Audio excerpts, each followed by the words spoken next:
Okay, hello students, welcome to our YouTube channel. तो अब हम लोग ग्रेविटेशनल चैप्टर में आगे बढ़ेंगे। ठीक है, ग्रेविटेशन चैप्टर हम लोग पढ़ रहे थे। फिजिक्स सीबीएसई और आईसीएसई बोर्ड दोनों में कॉमन है ये क्लास 9 में। ठीक है, तो अब इस चैप्टर में हम आगे बढ़ते हैं। ठीक है, तो सबसे पहले थोड़ा सा रिवाइज कर लेते हैं क्या हमने पहले पढ़ा है। तो पहले हमने क्या पढ़ा था कि जो न्यूटन्स लॉ ऑफ ग्रेविटेशन या फिर यूनिवर्सल लॉ ऑफ ग्रेविटेशन, वो क्या है? Every object in this universe attracts each other with a force which is directly proportional to product of their masses and inversely proportional to the square of distance between them। ठीक है, तो हमने एक formula drive किया था। क्या किया था? F is equals to G m1 m2 upon r square। ठीक है, ये फॉर्मूला ड्राइव किया था। F is equals to G m1 m2 upon r square, और यहाँ से G की वैल्यू क्या थी? 6.67 into 10 की पावर -11। यूनिट क्या थी? न्यूटन मीटर स्क्वायर पर केजी स्क्वायर। ठीक है, तो ये हमने जी के बारे में जाना था और फोर्स के बारे में जाना था। जी की डेफिनेशन क्या थी? Gravitational constant is equals to force acting between force of attraction between two unit masses, मतलब या फिर टू यूनिट मासेस कह दो या फिर two masses each of 1 kg separated by distance of 1 metre. ठीक है, तो इतना हम लोगों ने पढ़ा था। क्लियर है? ठीक है, तो अब आगे बढ़ते हैं हम लोग। ठीक है, सबसे पहले जो इंपॉर्टेंस ऑफ यूनिवर्स, इंपॉर्टेंस जो है ग्रेविटेशन का, इंपॉर्टेंस जो है, इंपॉर्टेंस ऑफ ग्रेविटेशन। ग्रेविटेशन या फिर ग्रेविटेशनल जो फोर्स है उसका इंपॉर्टेंस क्या है? नंबर 1 क्या है बेटा? जो हमारा देखो बेटा, जितना भी सोलर सिस्टम है वो क्या है? क्यों बाउंड है एक दूसरे से? Due to the force of gravitation. किसके कारण है? ग्रेविटेशनल फोर्स के कारण पूरा हमारा सोलर सिस्टम का एग्जिस्टेंस है। क्यों? क्योंकि देखो, सन और अर्थ के बीच में ग्रेविटेशनल फोर्स लग रहा है, तो अर्थ जो है सन के अबाउट रोटेट कर रहा है। इसी तरह सन और सभी प्लैनेट्स के बीच में क्या लग रहा है?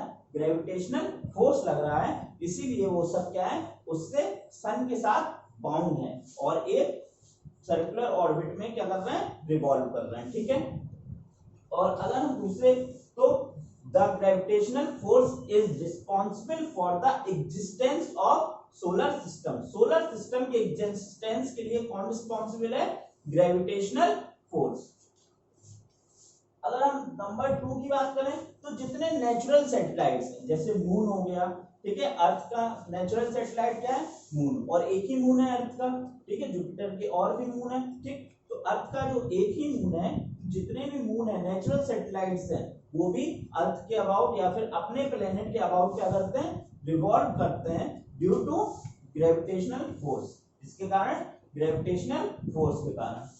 अगर हम तीसरे पॉइंट की बात करें, तो जितनी भी आर्टिफिशियल सैटेलाइट्स होती हैं, ठीक है, जो भी सैटेलाइट्स हम लोग अंतरिक्ष में छोड़ते हैं, ठीक है, वो क्या करती हैं? रिवॉल्व करती हैं अपने प्लेनेट के अबाउट। ठीक है, it is all due to force of gravitation. किसके कारण है? ग्रेविटेशनल फोर्स के कारण। ठीक है, जो ओशियन में टाइड्स आती हैं, ठीक है, जो ज्वार भाटाएं आती हैं, वो किसकी वजह से आती है? मून और ओशियन में जो ग्रेविटेशनल पुल लग रहा है, ठीक है, उन दोनों के बीच में जो ग्रेविटेशनल पुल लग रहा है, उसके कारण क्या आती है? टाइड्स आती हैं। क्लियर है? और जो स्नोफॉल होती है, रेनफॉल होती है, ये सब क्या है? क्यों नीचे की तरफ होती है? Due to the force of gravitation. किसके कारण होती है? ग्रेविटेशन के कारण होती है। ठीक है, और सबसे इंपॉर्टेंट बात क्या है? हम जो है अर्थ की सरफेस से बाइंडेड है। क्या है? अर्थ की सरफेस से बाइंडेड है। It is all due to gravitation. किसके कारण है ये सब? ग्रेविटेशन के कारण है। ठीक है, किसके कारण ये सब कुछ? ग्रेविटेशन के कारण है। और जो एटमॉस्फेयर है, अर्थ पे जो एटमॉस्फेयर है, वो किसके कारण है? ठीक है, उड़ गया होता है एटमॉस्फेयर, लेकिन किसके कारण जो है अवेलेबल है एटमॉस्फेयर? Due to gravitation. सब कुछ क्या है? ग्रेविटेशन के कारण। ठीक है, तो कुछ पॉइंट्स, 5-7 पॉइंट होंगे। ठीक है, पहला क्या है? जो सोलर सिस्टम का एग्जिस्टेंस है, मून जो है अर्थ के अबाउट रोटेट करता है, आर्टिफिशियल सैटेलाइट्स जो है अर्थ के अबाउट या फिर अपने प्लेनेट के अबाउट रोटेट करती हैं। ठीक है। जो एटमॉस्फेयर है वो बाउंडेड है ड्यू टू ग्रेविटेशन, टाइड्स का formation due to the gravitational pull between moon and the ocean, ठीक है। स्नोफॉल, रेनफॉल, ये सब जमीन की तरफ होती है, क्यों होती है? Due to gravitation. और हम लोग जो है अर्थ के सरफेस से बाउंडेड है ड्यू टू ग्रेविटेशन। तो ये सब क्या है? ग्रेविटेशनल फोर्स का इंपॉर्टेंस है। अगर ग्रेविटेशनल फोर्स नहीं होता तो ये सब पॉसिबल नहीं हो पाता। क्लियर है बात? चलो अब आगे बढ़ते हैं। आगे है इनवर्स स्क्वायर लॉ।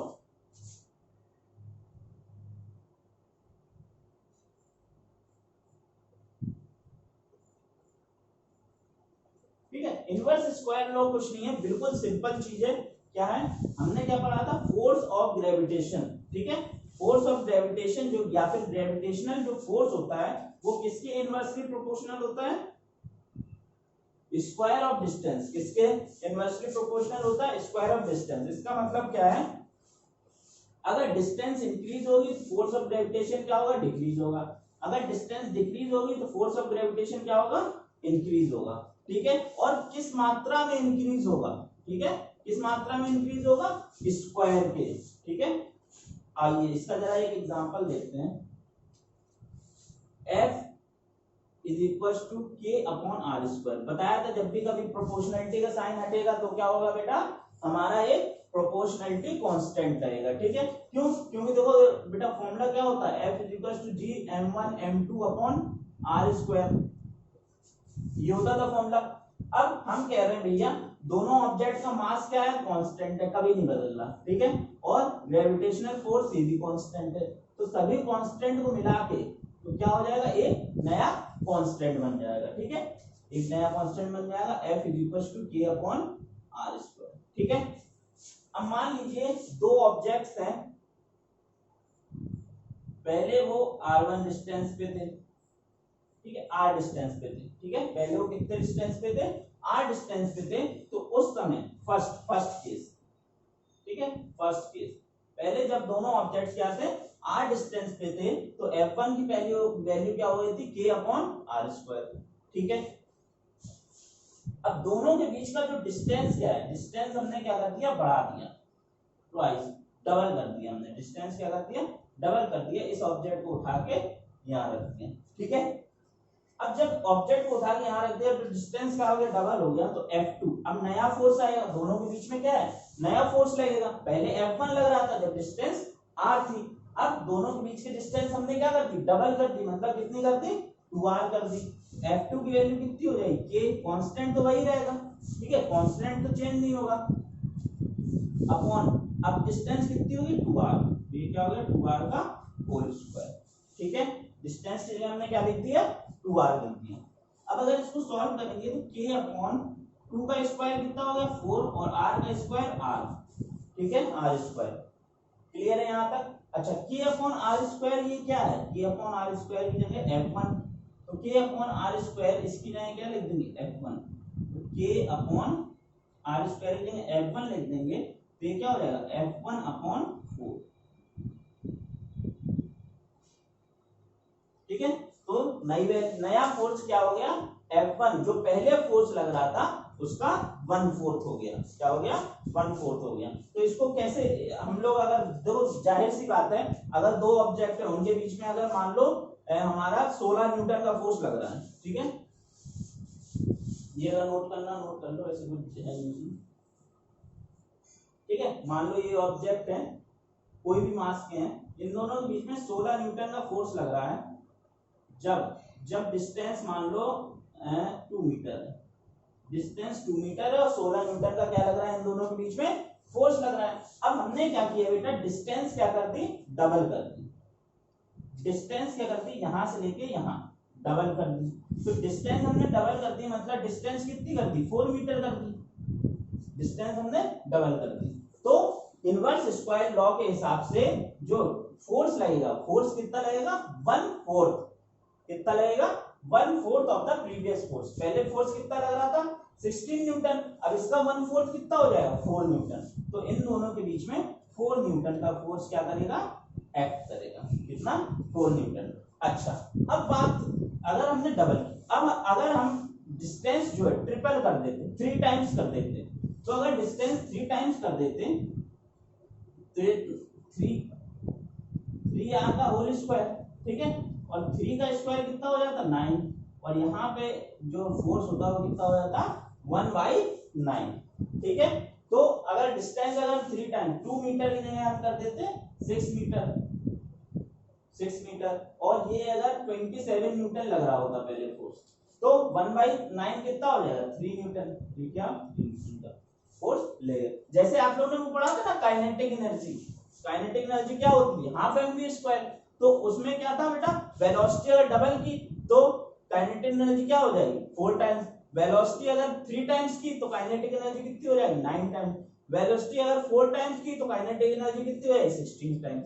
इसमें क्या है इनवर्सली प्रोपोर्शनल है। इनवर्सली प्रोपोर्शनल मतलब अगर डिस्टेंस दोनों के बीच की डबल की तो फोर्स क्या हो जाएगा 1/4 हो जाएगा, अगर डिस्टेंस दोनों के बीच की ट्रिपल की तो फोर्स कितना हो जाएगा 1/9 हो जाएगा, अगर डिस्टेंस दोनों के बीच की 4 टाइम्स की तो फोर्स कितना हो जाएगा 1/16। और इसी का उल्टा भी पॉसिबल है, अगर डिस्टेंस हम क्या करते हैं आधी, क्या करते हैं हाफ कर दें तो फोर्स क्या हो जाएगा बेटा 4 टाइम्स हो जाएगा। अगर डिस्टेंस हम 1/3 कर दें, 1/3 कर दें, 3 मीटर से 1 मीटर कर दें तो फोर्स कितना हो जाएगा 3 का स्क्वायर 9 टाइम्स हो जाएगा। फोर्स डिस्टेंस अगर हम 1/4 कर दें तो फोर्स कितना हो जाएगा 16 टाइम्स हो जाएगा, ठीक है। तो ये क्या है इनवर्स स्क्वायर लॉ है। तो इसके बेस पे अगर हम एक क्वेश्चन करें छोटा सा सिंपल,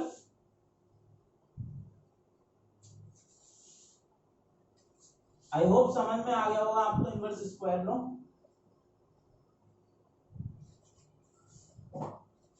अगर सीधा सिंपल एक क्वेश्चन करें, if the distance if the force of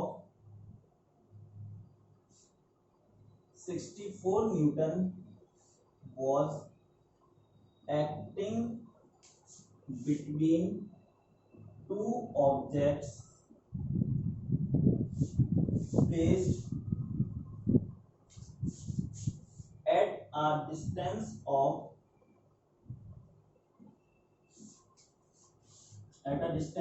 मान लीजिए 2 मीटर, ठीक है। कैलकुलेट द न्यू फोर्स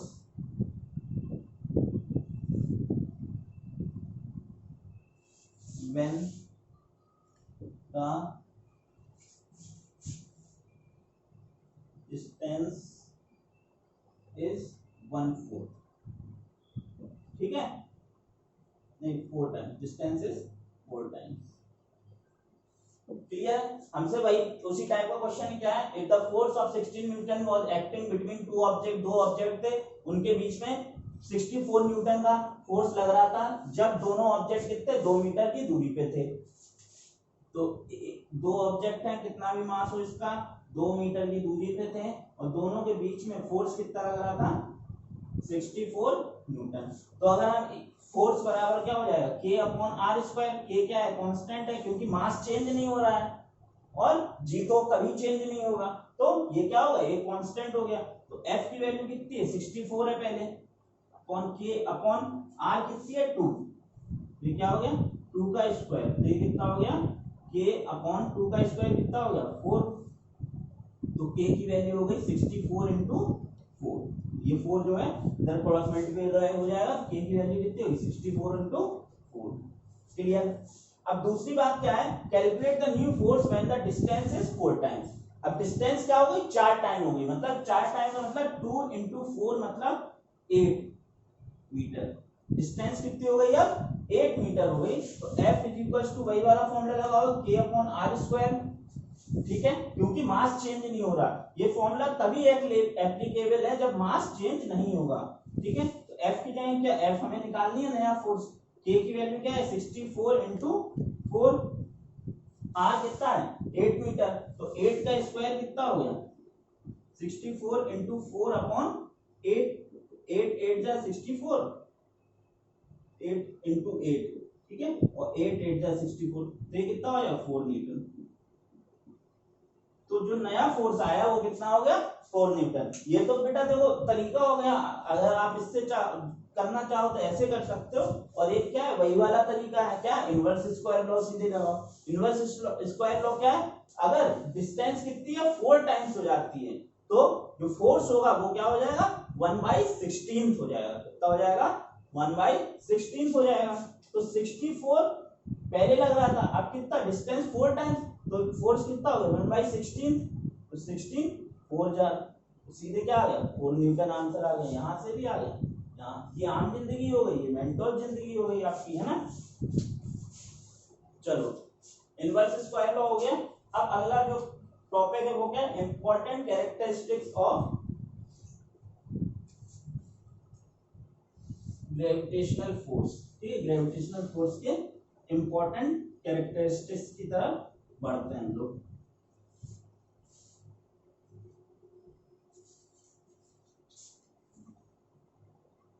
ठीक है, इंपॉर्टेंट कैरेक्टरिस्टिक्स।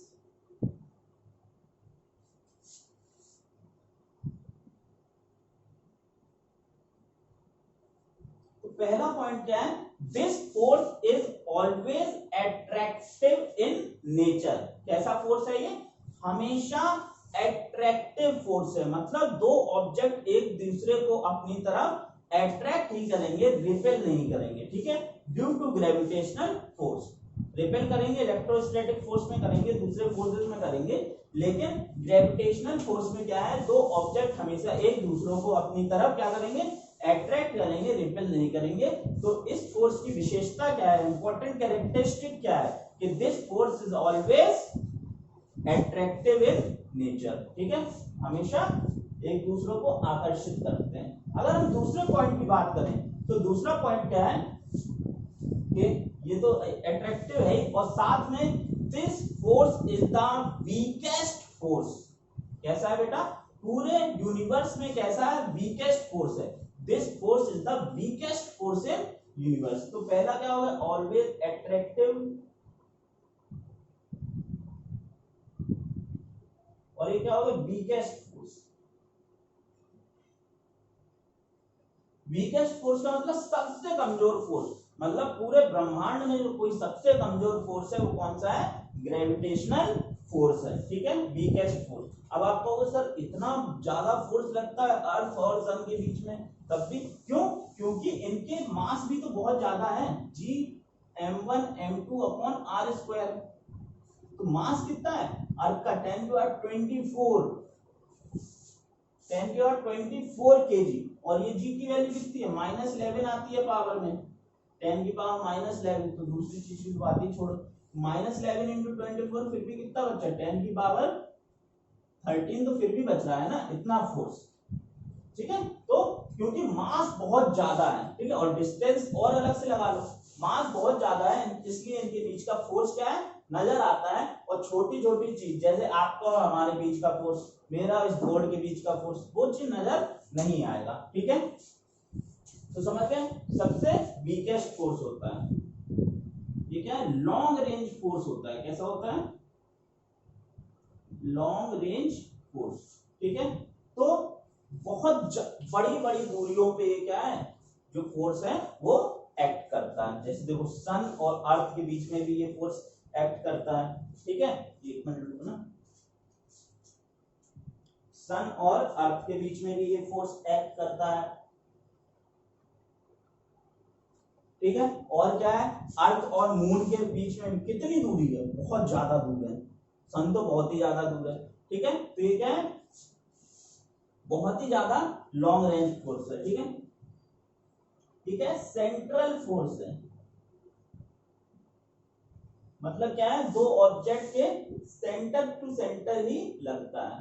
कहां लगता है, दो ऑब्जेक्ट के सेंटर टू सेंटर ही लगता है।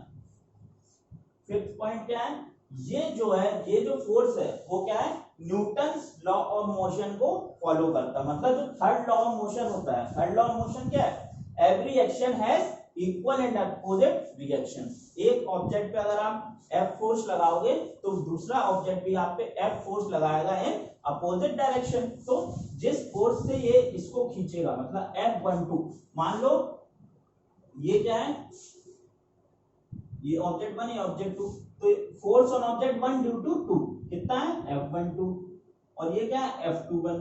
तो force on object 2 due to 1 के कारण ऑब्जेक्ट 1 पे, तो F12 और F21 क्या होंगे, बराबर होंगे, क्या इक्वल एंड अपोजिट रिएक्शन। और कैसे होंगे, क्योंकि अपोजिट होंगे इसलिए माइनस का साइन भी आएगा, ठीक है। तो जो ये फोर्स है वो क्या करता है, न्यूटन्स लॉ ऑफ मोशन को फॉलो करता है। किसको फॉलो करता है, न्यूटन्स लॉ ऑफ मोशन को फॉलो करता है। Follow third law of motion, ठीक है। और 6th पॉइंट क्या है, 6th पॉइंट है it follows inverse square law. अभी पढ़ा हमने, क्या किसको फॉलो करता है, इनवर्स स्क्वायर लॉ को फॉलो करता है, क्लियर है।